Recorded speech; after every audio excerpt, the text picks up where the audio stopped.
So guys, আজকে আমি কথা বলবো সব থেকে একটা গুরুত্বপূর্ণ স্টেটমেন্টকে নিয়ে। আপনারা জানেন যে ঠিক আর 1 থেকে 2 মাস পর কিন্তু 2026 বিধানসভা নির্বাচন বা ভোট। আর এই মুহূর্তেই বাংলার জনগণ কি বক্তব্য দিচ্ছেন বাংলার মুখ্যমন্ত্রী কে নিয়ে, দেখাবো সেই ভিডিও। তো গাইস, আপনারা সবাই দেখুন। মুখ্যমন্ত্রী মমতা বন্দ্যোপাধ্যায় তিনি তার প্রশাসনিক সভায় বলতে পারে কোরআন শেষ হয়ে যাবে, গীতা শেষ হয়ে যাবে, আমার প্রকল্প শেষ হবে না। আপনারা কি তাকে ভোট দেবেন? তাকে ভোট দেওয়া যায় যদি প্রকৃত সনাতনী কোনো ভাই হয়। যে বলে গীতা শেষ হয়ে যাবে, সে সনাতনী ভাই তাকে কখনো ভোট দিতে পারে না, পারে না, পারে না, পারে না। যদি কোনো মোমেন মুসলমান নিজেকে বলে দাবি করে যে বলে কোরআন শেষ হয়ে যাবে, তাকে কখনো ভোট দিতে পারে? দিতে পারে কোন মোমেন মুসলমান? আরে কথা বলুন, জাগতে হবে, নইলে কিন্তু শেষ হয়ে যাবে। আজকে যে সমস্ত তৃণমূলের মুসলমান ভাইরা এই ইন্ডিয়ান সেকুলার ফান্ডের গায়ে হাত দিচ্ছে, বাধা দিচ্ছে, তাদের কাছে মঞ্চ থেকে বলতে চাই, অত লাফালাফি করো না। তুমি তো চালানার নেতা, মাথায় রাখো। পার্থ, মুকুল, অনুব্রত, তোমার থেকে অনেক বড় বড় ষাঁড়, তাদের আজকে খুঁজে পাওয়া যাচ্ছে না। সাবধান হয়ে যাও। তোমার মায়ের কবর, তোমার বাপের কবর, তোমার দাদুর কবর রক্ষা করার জন্য মমতা বন্দ্যোপাধ্যায় কিন্তু কেস করেনি, কেস করেছে ভাঙড়ের বিধায়ক নওশাদ সিদ্দিকী ভাইজান। এটা মাথায় রাখো। ওই কেসের বলে তোমার বাবার কবর, তোমার মায়ের কবর, তোমার দাদুর কবর এখনো অক্ষত আছে। নইলে কবে বুলডোজার দিয়ে এই মুখ্যমন্ত্রী মমতা বন্দ্যোপাধ্যায় ওই কবরের উপরে মদের ফ্যাক্টরি বানাতো, জুতোর দোকান বানাতো। লজ্জা করে না?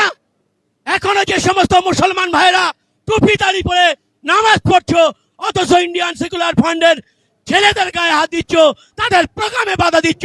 তোমরা মানুষের বাচ্চা? কখনোই তোমরা মানুষের বাচ্চা না। আমি মনে করি তোমরা মুসলমানের বাচ্চাও না, তোমরা মুসলমানের কলঙ্ক ছাড়া আর কিছু নয়। একটা জিনিস মনে রাখবেন, টুপি দাড়ি থাকলে মুসলমান হওয়া যায় না, আর নামাবলী গায়ে দিলে হিন্দু হওয়া যায় না। মুসলমান হতে গেলে তার একটা গাইডলাইন্স আছে, কোরআন। সেই কোরআনটাকে ফলো করতে হবে, পড়তে হবে, জানতে হবে, বুঝতে হবে, কোরআন মোতাবেক চলতে হবে, তবেই তুমি মুসলমান। তাহলে তুমি চ্যাটের মুসলমান। ওরাম দাড়ি টুপির কোনো মর্যাদা নেই। যদি তুমি নামাবলী গায়ে দিয়ে নিজেকে মনে করো আমি সনাতনী হিন্দু, আমি মনে করবো মূর্খের স্বর্গে বাস করছো। সনাতনী হিন্দু ধর্মটাকে পালন করতে গেলে তারও একটা গাইডলাইন্স আছে, গীতা।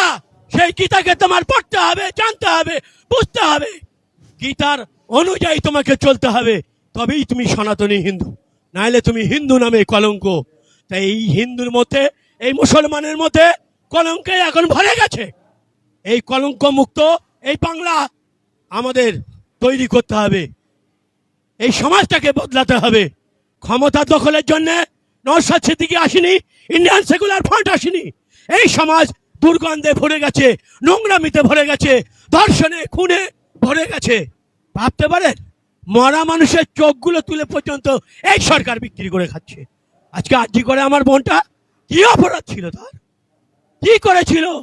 ওই হসপিটালের মধ্যে অপকর্ম চলতো। জানেন, সুন্দর সুন্দরী মায়েরা, বোনেরা মারা গেলে ওই যে হসপিটালের মধ্যে হিমঘরে রাখা হতো না, সেই ঘরের মধ্যে মানুষ ঢুকিয়ে দিয়ে ওই মারা মানুষের সঙ্গে জেনা করতো, করার পরে ওটা বিদেশে বিক্রি করতো এই সরকার, এই মুখ্যমন্ত্রী মমতা বন্দ্যোপাধ্যায়। এটা জানার পরেও মসজিদে গিয়ে নামাজ পড়বেন, বড় বড় দাড়ি রাখবেন, নিজেকে মুসলমান বলবেন, আবার যেই মুসলমানের ক্ষতি করছে, আল্লাহর ক্ষতি করছে, কোরআনের ক্ষতি করছে, তাকে ভোট দিয়ে নিজেকে মুসলমান ভাববেন। আপনার মতন মুসলমান শুধু একবার ঢোকেন কবরে, তারপরে ব্যাটম দেওয়ার জন্য রেডি আছে ফেরেশতারা। একটা কথা বলি, বলে শেষ করব। কুপাবাসী সম্পর্কে জানেন তো? কুপাবাসীরা হযরত হাসান হোসেন রাদিয়াল্লাহু তাআলা আনহুকে প্রচন্ড ভালোবাসতো, চোখের পানি ফেলতো, এতটাই ভালোবাসতো। কিন্তু হাসান হোসেন রাদিয়াল্লাহু তাআলা আনহুর সঙ্গে যখন যুদ্ধ লাগলো কাফেরদের, ওই কাফেরদের অস্ত্রশস্ত্র সরবরাহ করতো এই কুপাবাসীরা। তাহলে কেমন ভালোবাসতো বুঝতে পারছেন? তো এই মুখ্যমন্ত্রী মমতা বন্দ্যোপাধ্যায় হচ্ছে তাই। নরেন্দ্র মোদী অমিত শাহ আমাদের পায়ের তলার মাটি কেড়ে নিচ্ছে, আমাদের কবরস্থান মসজিদ মাদ্রাসা কেড়ে নিচ্ছে, কবর তৈরি করেছে। আর মুখ্যমন্ত্রী মমতা বন্দ্যোপাধ্যায় আমাদের সেই কবরের মধ্যে ঢোকাচ্ছে। এরা দুজনাই একই অপরাধের অপরাধী। এরা সেই এক জায়গার প্রোডাক্ট, নাগপুরের প্রোডাক্ট, সেই মোহন ভাগবতের প্রোডাক্ট। মোহন ভাগবতের দুটো সন্তান, একটা ছেলে একটা মেয়ে, একটা মোদি একটা মমতা বন্দ্যোপাধ্যায়। এটা জলের মতো পরিষ্কার। তাই আপনাদের কাছে বলছি, বিশেষ করে আজকে মায়েদের কাছে বলছি, আমার মাইকের আবার যে সমস্ত মায়েরা বোনেরা শুনছেন, বাড়িতে থাকেন, তারা জেনে নেন, খবরদার ভুল করেও যেন তৃণমূলকে ভোট দেবেন না, আইএসএফ কে। এক মিনিট আছেন,